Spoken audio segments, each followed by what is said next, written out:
Hey true believers, this is Dr. T and welcome to my comic book channel.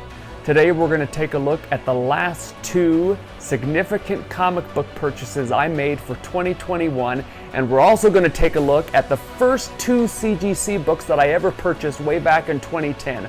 I lost these two comics about 9 years ago and have not been able to find them until just a few days ago. Stay tuned.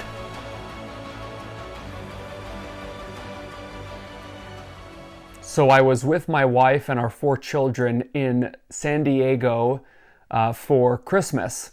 We spent about a week there with my parents. That's where I grew up. And while there, I wanted to make sure I stopped at a couple LCSs in the area. I stopped by one where I've purchased a number of books before, couldn't find anything, was in there for about an hour and a half to 2 hours. It's a very small LCS. And then I went, but they usually has some pretty good books. I bought Captain America 117 from him before, X-Men 101, Masters of the Universe #1, the first He-Man limited series ever. And so I bought some decent books from him before. So I stopped. I went to another LCS in San Diego, and I spent 2 to 3 hours there.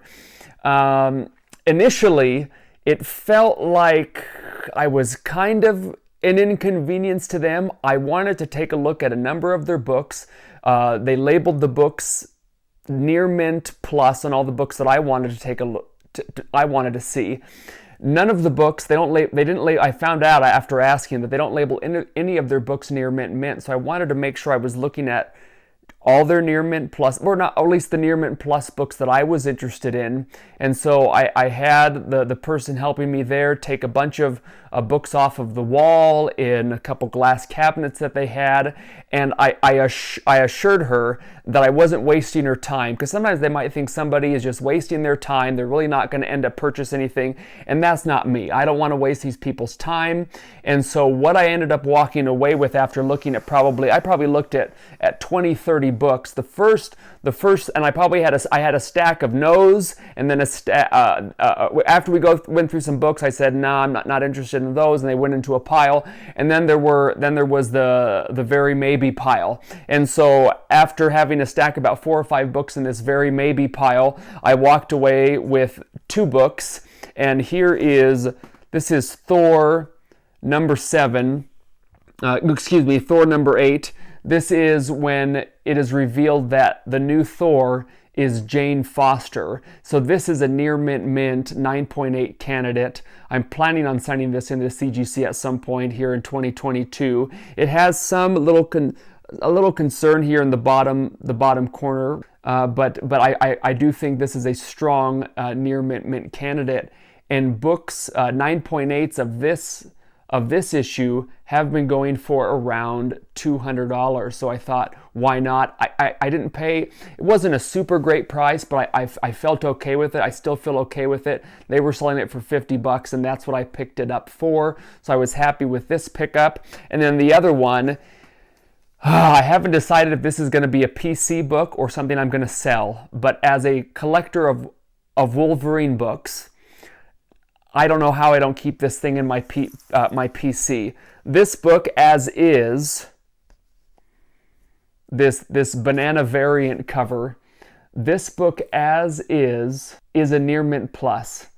There is a little bump here along the spine that is non-color breaking that could be pressed out. I'm already preparing a stack of books to send off to Magic Pressing, Fresh 8032 on Instagram. I've already sent books to him before. I want to do it again. This book is, with that pressing, a near mint candidate. And I purchased this book, again, not a super cheap price, but I felt okay with it after looking at the data on cover price. This book I picked up for $325. So a pretty penny for this sought after, limited to 3,000 copies variant. And again, as a Wolverine collector, it would be hard not to keep this, especially if it came back a 9.8. But time will tell. But this is a really sharp book. There isn't a spine tick on the front or back color that is color breaking. It just has that bump like I mentioned here on the front spine, but the corners are sharp. This corner is very nice. This bottom corner is very nice, but just with that pressing, that could take this book to that desired 9.8. And on this book, they labeled it as, they didn't even label it Near Mint Plus. I just had to look at it myself. On the Thor number 8, they had labeled this book Near Mint Plus Plus. So we'll see what this comes back as. And now, like I had mentioned before, so I got an eBay account in 2010 for the purpose of buying my dad a couple of comic books. I knew nothing about comic book grading. I bought comics to read comics. My dad bought comics to read comics since the late 70s.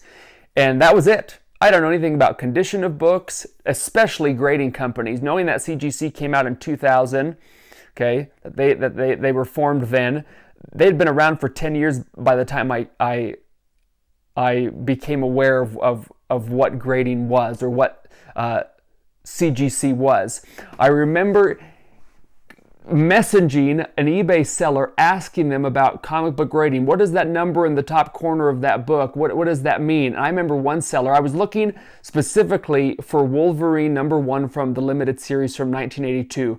And I remember I asked this particular seller about grading, and he had no time or patience for my questions. I remember him just lambasting me. I think I had a zero seller or buyer rating on eBay. I hadn't done any buying or selling on eBay. So I'm this guy with this 0 rating asking these questions about grading third-party grading that's been around for a decade, and he did not like that at all. But I kept looking around. I didn't give up, kept looking for some reasonable books. I purchased these 2 books that I'm not going to show you quite yet. I purchased these books for my dad's birthday, one for $30, one for $50. Again, this is back in 2010. And then a couple years after that, so about 9 years ago, the books became lost. We had no idea where they went. My dad doesn't really keep track of his collection too well. That was mostly my task that I gave myself. I looked all over my parents' house for years, looking in every corner, every closet, every possible hiding space, in the rafters, we called them, above my parents' garage. Couldn't find these books. Just thought they disappeared. They were lost. I don't think they were stolen. I didn't think they were stolen, but no idea where they were. And then I get there trying to figure out how I'm going to get all my action figures that I purchased between 8 and 12 years ago, how I'm going to get those back to where we're living now. And I go up above. My dad has a big shop outside of their house, where he keeps all of his tools for his job and for his company, and then he has an office inside this large shop, and then above that office is a storage area. Well, I know that's where the action figures were that I had put in a bunch of bins that we had purchased to preserve until I could get them. Well, I'm looking in one of these boxes, and there I find the 2 comics, the first CGC books I had ever purchased. There I found them after 9 years of having no idea where they went. So these are the first CGC books I ever purchased that had been lost for all that time. And this is Wolverine #50, a 9.8. This cost me $30 back in 2010. Now they go for about $70 to $80. But this is just a nice Wolverine cover, and as a Wolverine collector, I was just happy to find this back in the collection. And the other one, my dad bought off the rack in 1982, Wolverine Limited Series issues 2, 3, and 4. But for whatever reason, he missed issue #1. So back in 2010, I thought, it'd be nice to buy him a nice copy of issue 1, which is exactly what I did. And for 9 years, I had no idea where this comic book had gone, but here it is. And now I have 2 copies of this book, hoping to sell both of them and upgrade to a 9.6. So here is that Wolverine Limited Series #1 and a 9.4 that I bought for $50.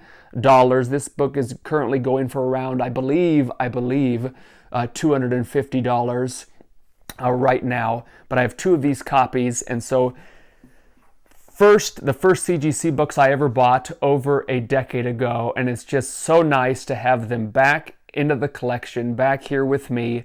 And so you have, again, talking about this Wolverine banana variant here, okay, this negative, yeah, the C2E2 negative space variant. How do you part with the negative space variant, knowing that it would go so well with the other Wolverine books that I have? So anyway, that's the video for today, true believers.